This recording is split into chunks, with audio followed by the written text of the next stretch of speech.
Michael Pawlyn, Director of Exploration Architecture, is a founding partner of the Sahara Forest project that we are going to indulge in now. He was part of the team that designed and developed the internationally renowned Eden project in England. He's a lecturer on architecture. We are very pleased to have Michael with us and explain to us how can we do this. Please, Michael.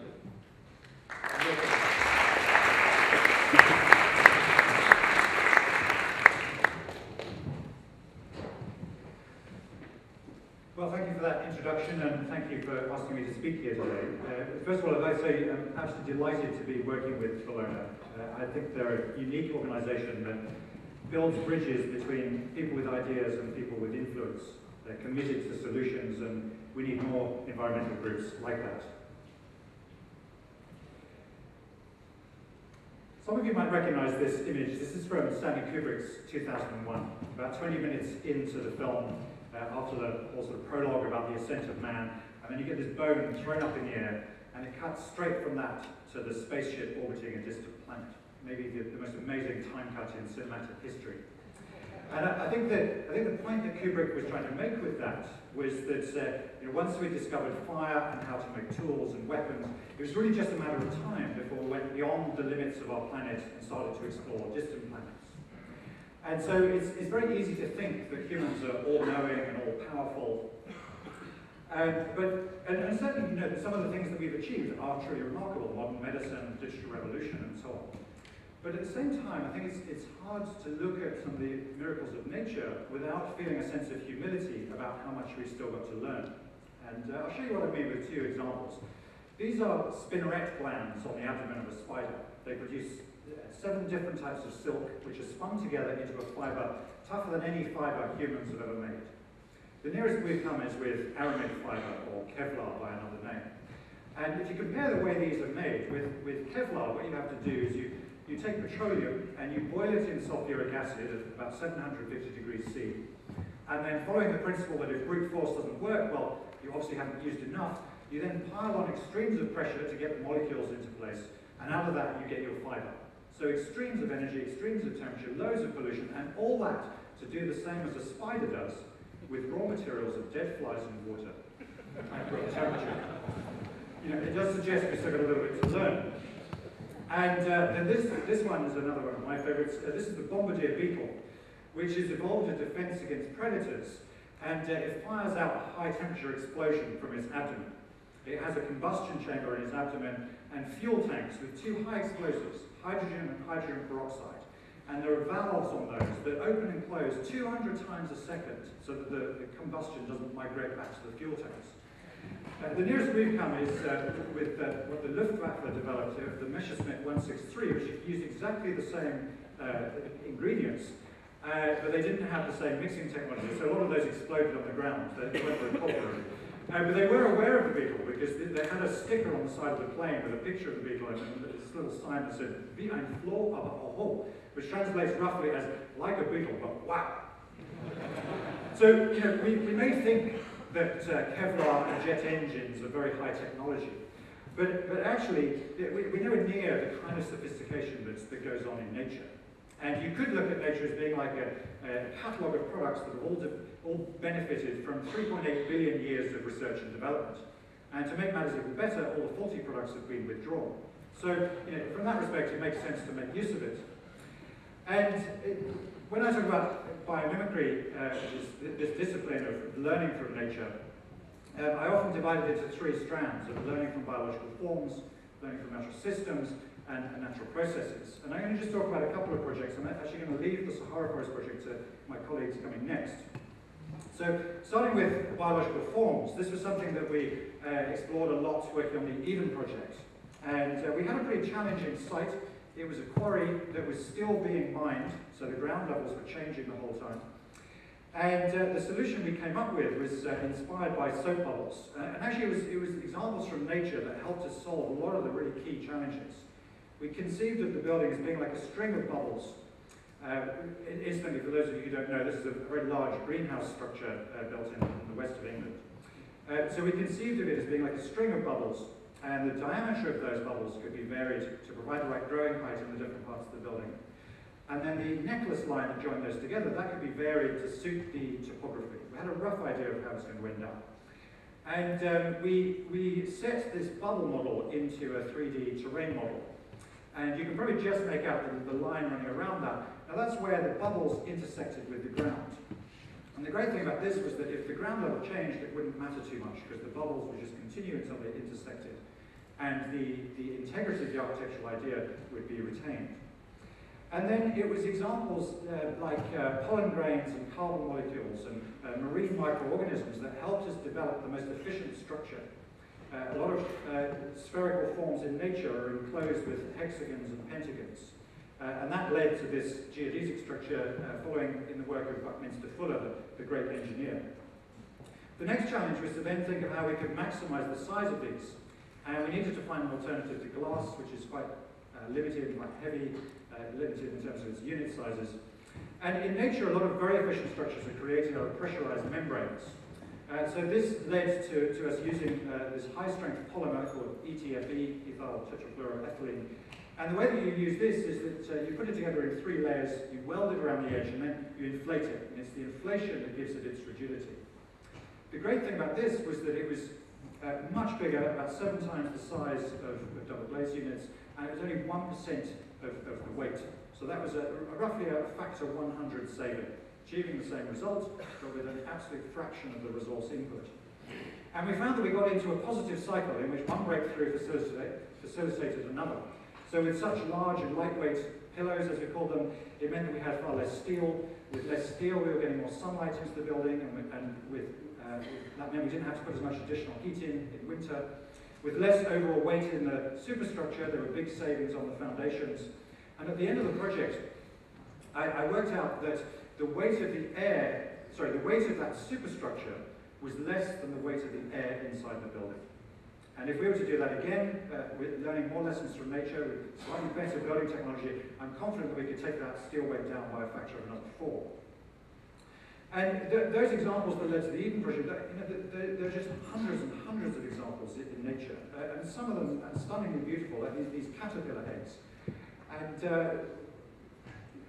pretty much everywhere you look, there are great examples. Crab shells and grid shells and lightweight bridges based on plant cells. Stadium roofs inspired by giant Amazon water lilies. Whole buildings inspired by abalone shells. And in some ways, this is nothing new. You know, architects and engineers have been looking to nature for centuries. The difference now is that we're doing it with much better scientific knowledge and better digital design tools.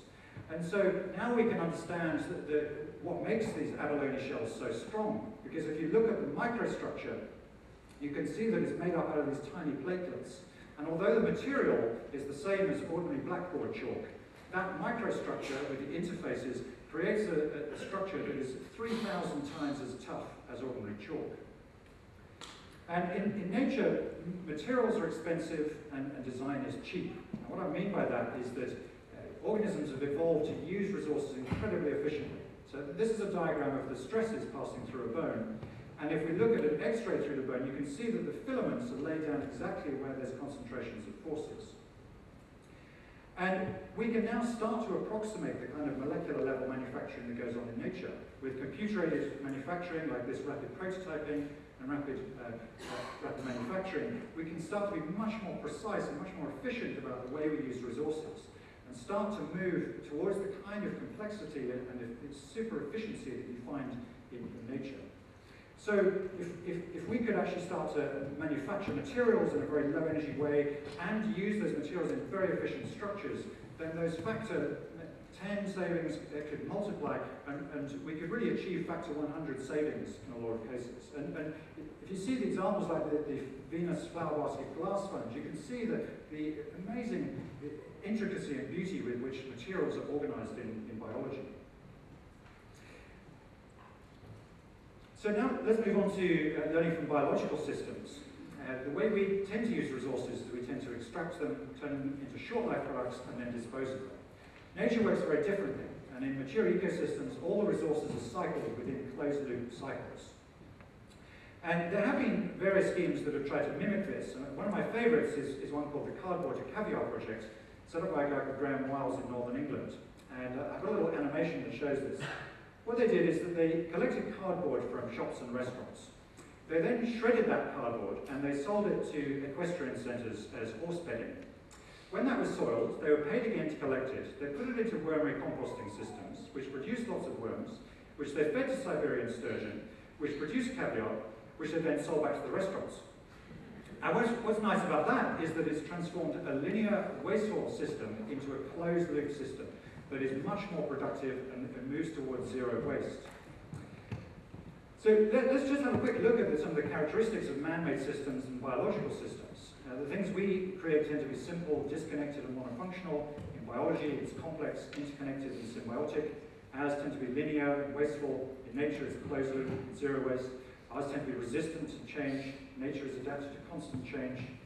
Long-term toxins, no long-term toxins in nature. Centralized monocultural, etc. And perhaps one of the most significant ones, and one of the most interesting ones for us working on the Sahara Forest Project, is this idea that in man-made systems, often we engineer them towards to maximize one goal, whereas in biological systems, they evolve towards optimizing the whole system. So they may be much more complex, and through that, they actually achieve remarkable increases in resource efficiency. And that sort of summary of the cardboard to caviar project is only part of the story. In many ways, the detail is more interesting. Because the way that it's developed is grown and developed in very much the same way as ecosystems evolve. So after being running for some time, they found that the fish weren't putting on much weight in winter because the water was too cold. And they'd been given some industrialized land, formerly industrial land, and it was next to a sewage works.